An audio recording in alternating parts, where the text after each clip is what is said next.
Hello everyone. इस समय देखिए शाम 4:10 हो रहे हैं और हम सोच रहे हैं कि आज आप लोग को कुछ हिंदी व्याकरण के बारे में बताएं।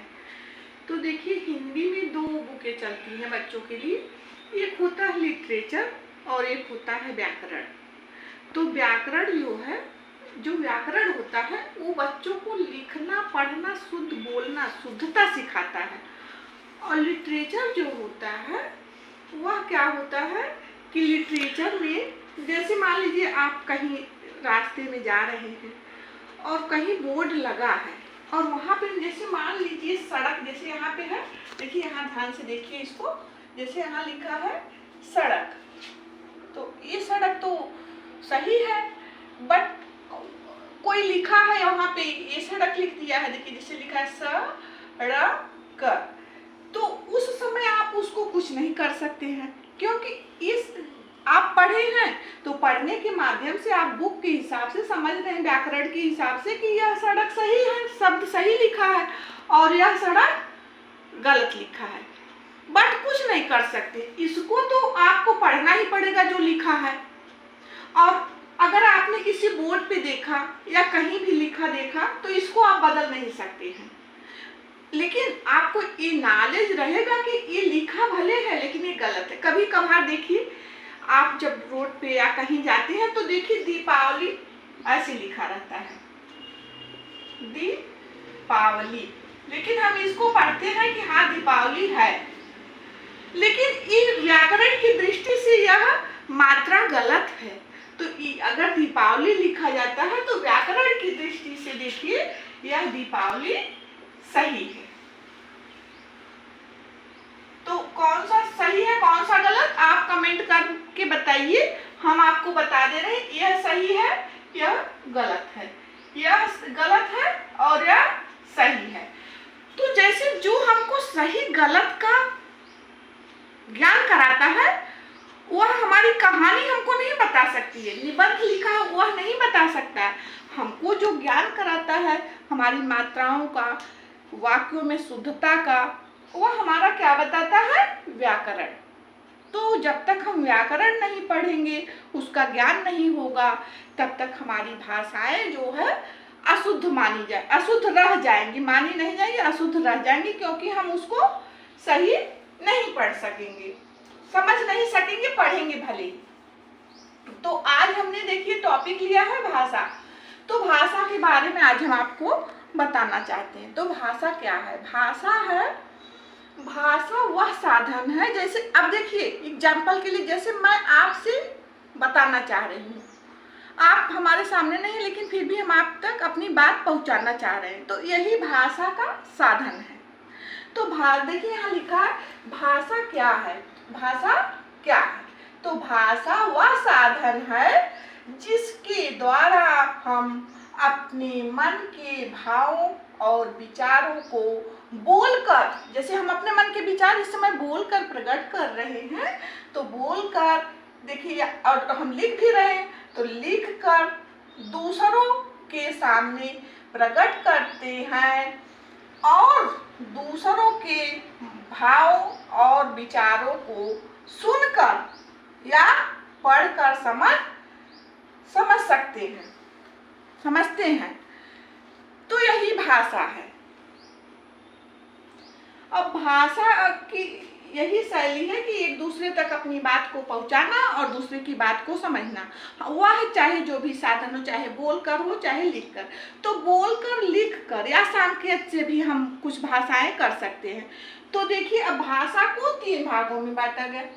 भाषा के कितने रूप हैं? भाषा के 3 रूप हैं। तो लेकिन देखिए जैसे आप क्लास 5th तक हैं या 6th तक हैं, कुछ बुक में आपको 2 ही भाषा का रूप मिलेगा, एक मिलेगा लिखित, दूसरा मिलेगा, पहला मिलेगा मौखिक, दूसरा मिलेगा लिखित, और तीसरा जो भाषा है, अब देखिए नंबर 1 पे क्या है, नंबर 1 पे देखिए यहाँ पे है कौन सी भाषा है, नंबर 1 पे है मौखिक भाषा है। और नंबर 2 पे क्या है, 2 भागों में बांटा गया, दो भाग है भाषा के। तो फिर दूसरा क्या है, लिखित, और तीसरा भाषा क्या है? सांकेतिक भाषा है। तीसरा भाषा क्या है? तीसरी भाषा क्या है? सांकेतिक भाषा है। तो भाषा के कितने रूप हुए?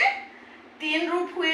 लेकिन कुछ बुक में ऐसा होता है, इसमें कंफ्यूजन होने की नहीं जरूरत है। कुछ ऐसी बुकें हैं व्याकरण में छपी हैं जो 2 ही भाषा के बारे में बताती हैं, लेकिन ये नियम समझिए तो 3 भाषाएं हैं, जो कि हम संकेत के द्वारा भी किसी को हाथ से बुला लेते हैं, या कहीं हम रास्ते में जाते हैं तो बोर्ड लगा रहता है, उसमें ट्रायंगल बना रहता है, इधर जाना मना है। जैसे धूम्रपान निषेध है, उसका भी ऐसे कट दिखता है, तो ये सब सांकेतिक भाषा होगा। या तो हम जैसे रेलवे स्टेशन पे जा रहे हैं तो वहाँ लाल झंडी दिखाई दे रही है, हरी झंडी दिखाई दे रही, तो लाल झंडी का मतलब है रुकना है, खतरे की घंटी है, आगे नहीं बढ़ना है।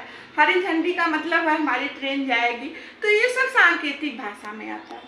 और जो है मौखिक भाषा क्या है, जैसे हम आपको इसमें यहाँ लिखे ना, सिर्फ बोल के बताएं कि अरे बच्चों ये बातें वो बातें, तो वो चीज़ जो है वो हमारी कौन सी भाषा हुई? वो भाषा हुई मौखिक भाषा। और लिखित भाषा क्या हुई? जो मैं इस समय लिख के समझा रही हूँ। तो मौखिक भाषा जो हम बोल कर समझाते हैं, बोलकर समझाते हैं, या भाषण किसी का सुनते हैं, किसी का स्पीच सुनते हैं, ये सब जो बोली जाती है सिर्फ वह मौखिक भाषा है। और लिखित भाषा का तो भाई बहुत बड़ा महत्व है। हर चीज़ लिखित होता है। लिखित चीज़ें देखी जल्दी मिटती नहीं। जैसे हमने आपको पढ़ाया, बोल के पढ़ाया, हम हट गए, आप कह सकते हैं मैम नहीं पढ़ाई, बट अगर आपको लिखित वही भाषा हो जाए, लिख कर हम समझा दे रहे हैं और आप इसको लिख ले रहे हैं, तो ये लिखित भाषा का बहुत बड़ा महत्व है। लिखित भाषा देखिए हमारे जो है कि आप देखेंगे हमारे घर, अगर हम किसी घर में रह रहे हैं तो ये हमारा घर है, तो कैसे पता है ये हमारा घर है? हम इसमें रहते हैं। बट लेकिन अगर आपका पड़ोसी हमसे भी अगर मजबूत हो तो आके हमारे घर में घुस जाएगा। कोई बाहर आ गए, नहीं तुम इस घर से निकलो, मेरा घर है, तो उस समय हम क्या करेंगे? अगर हम उससे कमज़ोर हैं तो क्या करें? तो हमारे पास एक लिखित सबूत होता है, जो हमारे जो है तहसीलों में मिलता है, कागज़ रहता है, हमारे नाम का रहता है। हम जो हम खेती करते हैं, जो ज़मीन खरीदते हैं, उसको पैसा देकर अगर ऐसे ले ले तो उसका कोई महत्व नहीं, क्योंकि वह इंसान जिसका रहता है उसी का रहेगा। बट अगर उसको लिख कर दे दिया जाए तो वो लिखित भाषा का कानून भी मानता है। तो देखिए लिखित भाषा का बहुत बड़ा महत्व। और भाषा, लिखित भाषा का इतना महत्व है कि अगर वह लिख कर रख दिया जाए तो वर्षों वर्ष तक चलता, कभी वह मिटता नहीं है। तो आपको मौखिक भाषा समझ में आ गई? उम्मीद है कि समझ में आया होगा। लिखित भाषा हमने बताया, लिख कर जो सामने आपके आता है वही लिखित भाषा है। देखिए पेपर छपता है ना, अखबार में छपता है, तो जो चीज़ें छपती है, पेपर भले ही खराब हो जाए, फेंक दिया जाए, पर उसमें जो लिखी हुई चीज़ें जल्दी मिटती नहीं है।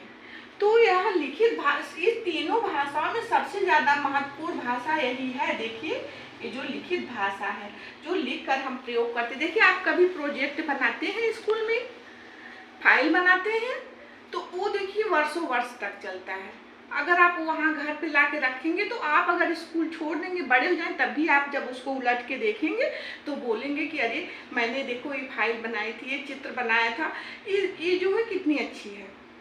तो ये चीज़ का बहुत बड़ा महत्व होता है प्यारे बच्चों।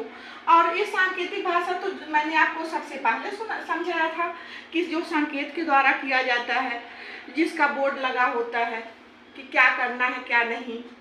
जैसे आपको देखिए कहीं गए हैं, लिफ्ट पे चढ़ना है, वहाँ पे लगा रहता है कि आपको ऊपर जाना है तो ऊपर दबाएंगे, वहाँ कोई खड़ा नहीं रहता है आपको बताने के लिए कि आप क्या कैसे जाएं।